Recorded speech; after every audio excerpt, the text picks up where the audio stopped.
నమస్కారం, చరణ్ టీవీకి స్వాగతం. బొందలగడ్డను మింగేస్తున్న కమినెగాండ్లు.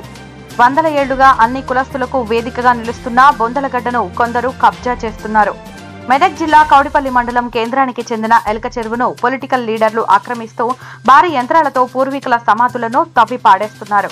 గ్రామస్తులు బొందలగడ్డను రియల్టర్ల చెర నుండి కాపాడాలని కౌడిపల్లి తహసీల్దార్ ఆంజనేయులకు ఫిర్యాదు చేసినప్పటికీ ఫాయిదా లేదని పలువురు యువకులు ఆరోపిస్తున్నారు. కౌడిపల్లి గ్రామానికి చెందిన ఎలక చెరువు ఆయకట్టుదారులు అంతా కలిసి మెదక్ కలెక్టర్ కు ఫిర్యాదు చేయనున్నట్లు పేర్కొన్నారు.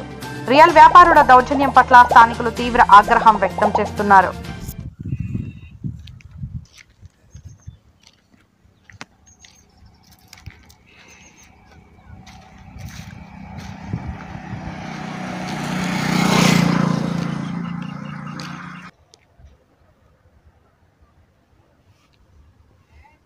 అటు పోయి ఇక రోడ్ నుంచి ఎంత జరుగుతుండనేది గణేటను ఆ బీచ్ మీద కట్టిండా అది అది ఇదిగో